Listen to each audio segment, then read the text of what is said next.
I was in Peru in 2011 for ayahuasca ceremony, and in a really unusual situation where the 17 of us that went down together were all separated and led through our ayahuasca ceremonies as a kind of initiatic ordeal alone, like intentionally separated from one another rather than in a more kind of traditional circle, ceremony setting. And all 17 of us, separated and out of contact with one another through ceremony, all saw these weird sort of mantis-like black chrome kind of aliens that appeared to us each individually. And the next morning we all came back and we were like, oh, you saw that too? Like what? And in my case, these beings that, kind of ran through the whole kind of classic gamut of behavior, including, psychic surgery on you. Like, they're like opening up your energy body and operating on your subtle energy systems or whatever. So I had that experience, and I had the experience, the beings that I saw in ceremony that year were trying to explain to me. I mean, again, like this is the subjective experience I had of this, was that they appeared to me out of nowhere, and I was like, so how are you here? What is this? How are you showing up to me right now? Like, are you, and what they were saying was that, that there are different substrates on which life can emerge, or from which life can emerge, and that organic biochemistry is one of them, but organic biochemistry represents a specific stratum of temperature and pressure at which life can occur, and that life can occur at other pressures in other states of matter. And that their form of life occurs in plasmas that are, they're like ionized gases that are so hot and so electrically charged that organic life cannot develop from them, but that they can generate basically like magnetic holograms, and that the kinds of interactions that are necessary for life can emerge out of the substrate of those holograms. And so they were basically like, well, you actually have this too, like the living biological systems on the planet as we conventionally understand them all have this energetic component, which is, if you look at the work of like Irvin Laszlo or Rupert Sheldrake or some of these other people that have been trying to understand a new biology, a lot of them, puzzle into the relation of electromagnetism and, quantum vacuum holograms and so on. But the thing about they were saying is like, well, we have like a material body.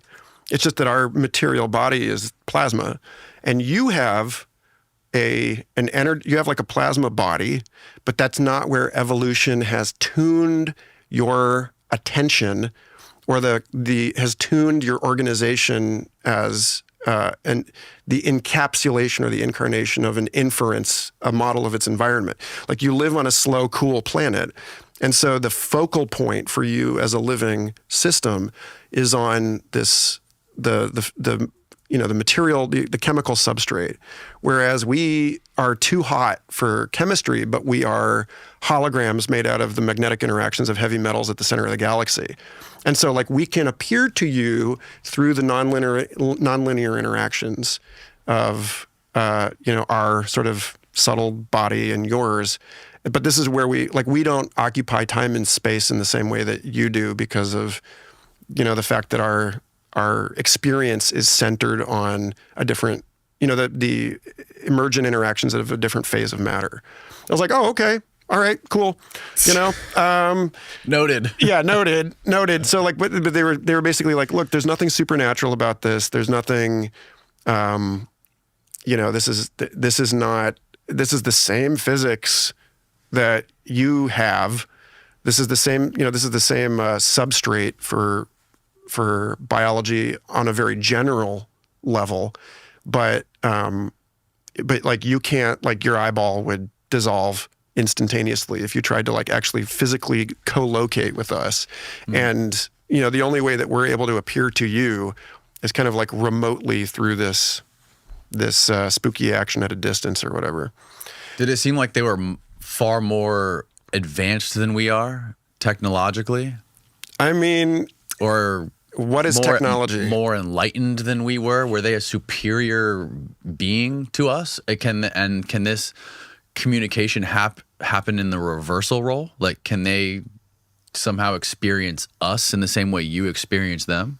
I mean, so I don't know if you had time to ask this question. Yeah, I wonder about, I mean, technology again, you know, I tend to think of things in a very, very general way where, you know, like one of my favorite papers is this piece, Multiple Paths to Multiple Life. My friend Chris Kempis led a few years ago.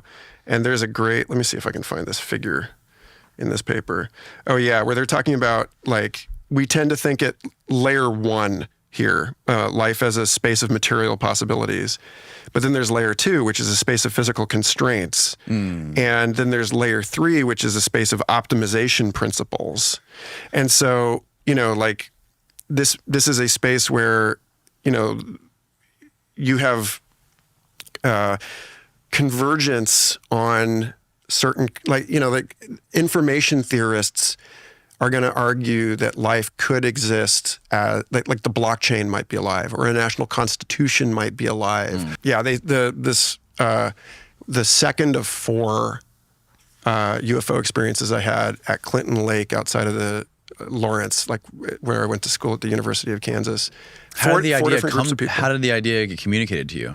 Well, it said, like, imagine that, like, we're going to use a geometric analogy to present this to you. They're like, okay, now imagine you have a question. No, I mean, how was this coming to you? Like, just showing up in my head while I was looking at this UFO. You're looking at something and this is just popping in. These pictures are popping into your head, or words? Both. And it was like, okay, so like imagine you have a question, and we're going to say that the question is, like, the formal logical presentation of this question is as a triangle. The answer to the question is a tetrahedron.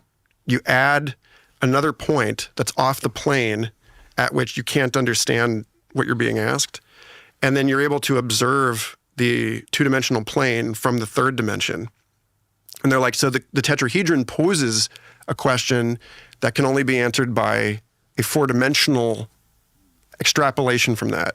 And so, like, all of our physics models are like low-dimensional encodings of the actual complexity of reality. And